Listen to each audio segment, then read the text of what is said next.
வணக்கம். நான் உங்கள் ஆயிஷா. தோண்ட தோண்ட கிடைக்கும் மனித எலும்புக்கூடுகள்.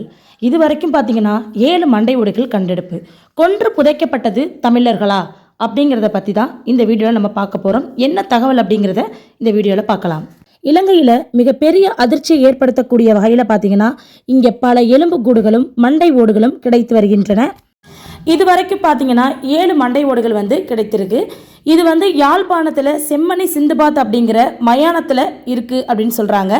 இங்கே மேம்பாட்டு பணிகளுக்காக என்ன பண்ணியிருக்காங்கன்னா நல்லூர் பிரதேச சபையால் ஒரு சில கட்டமைப்பு பணிகள் முன்னெடுக்கப்பட்டிருக்கு. கடந்த பிப்ரவரி மாதமே பார்த்தீங்கன்னா குழிகள் எடுக்கப்பட்ட போது ஒரு சில மனித எச்சங்கள் நிறைய மீட்கப்பட்டிருக்கு அப்படின்னு சொல்கிறாங்க. ஸோ அந்த மனித எச்சங்கள் குறித்து அதற்கு அப்புறமா பார்த்தீங்கன்னா அங்கே அகழ்வாய்வு நடத்தப்பட்டிருக்கு.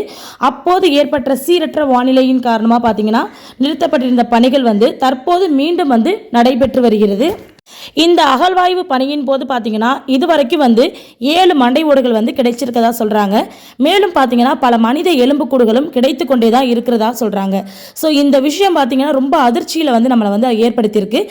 இது கடந்த 1995 மற்றும் 1996 ஆண்டுகளில் அந்த செம்மேனி அப்படிங்கிற பகுதிகளில் பார்த்தீங்கன்னா படுகொலை செய்யப்பட்ட தமிழர்களின் தடயங்களாக இருக்குமோ அப்படிங்கிற ஒரு அச்சமும் நமக்கு ஏற்படுது.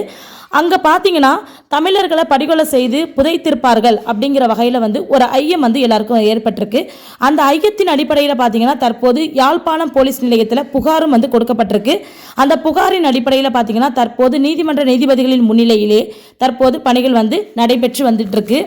இந்த பணியின் போது தான் பார்த்தீங்கன்னா 7 மண்டையோடுகள் கிடைச்சிருக்கு அப்படின்னு சொல்கிறாங்க. இது போல் பல இடங்களில் மண்டையோடுகளும் எலும்புக்கூடுகளும் கை எலும்புகளும் நிறைய கிடைத்த வண்ணமே இருக்குது அப்படின்னு சொல்கிறாங்க. ஸோ தொடர்ந்து இந்த பணிகள் நடைபெற்று வர்றதுனால தகவல் நமக்கு கிடைச்சிட்டு இருக்கு. இது உண்மையிலேயே அதிர்ச்சி தரும் வகையில் காணப்படுகிறது என்பதுதான் மிக முக்கியமான ஒரு உண்மை. யாழ் மாகாணத்தில் செம்மணி சிந்துபாத் பகுதியில் எடுக்கப்பட்ட இந்த செய்தி பார்த்தீங்கன்னா தற்போது உலக தமிழர்களிடையே மட்டுமல்லாமல் ஈன தமிழர்களிடையும் பெரிய பரபரப்பையும் பதற்றத்தையும் ஏற்படுத்தியிருக்கு. ஸோ 1995 மற்றும் 96 ஆண்டுகளில் பார்த்தீங்கன்னா செம்மணியில் படுகொலை செய்யப்பட்டார்கள் தமிழர்கள் என்பது நாம் அனைவரும் அறிந்த ஒரு உண்மையே. ஸோ ஒருவேளை இது அந்த தமிழர்களின் சடலங்களாக இருக்குமோ அப்படிங்கிற ஐயம் எல்லாருக்குமே ஏற்பட்டிருக்கு. இந்த அளவுக்கு தமிழர்கள் படுகொலை செய்யப்பட்டு அவையெல்லாம் மறைக்கப்படுகிறது அப்படிங்கிறதும் இப்போது இப்படியா அவை வெளிச்சத்துக்கு வர வேண்டும் அப்படிங்கிறதும் பார்த்தீங்கன்னா இப்படியே பல கேள்விகள் தற்போது எழும்பின வண்ணம் தான் இருந்துட்டு இருக்கு. இனப்படுகொலை தொடர்ந்து நடைபெற்றது அந்த காலத்திலே அப்படிங்கிறதுக்கு ஒரு முக்கிய அடையாளமாக இதெல்லாம் இருக்குது அப்படிங்கிறது மிகவும் வருத்தத்துக்குரிய எண்ணமாகவே இருக்குது.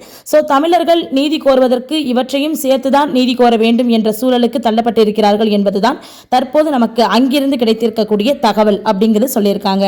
ஸோ உடனுக்குடன் தகவலை பெறுறதுக்கு நம்ம சேனலை சப்ஸ்கிரைப் பண்ணிக்கோங்க. பக்கத்தில் இருக்க பெல் ஐக்கானையும் டச் பண்ணி விட்டுக்கோங்க. Okay, thank you, bye bye.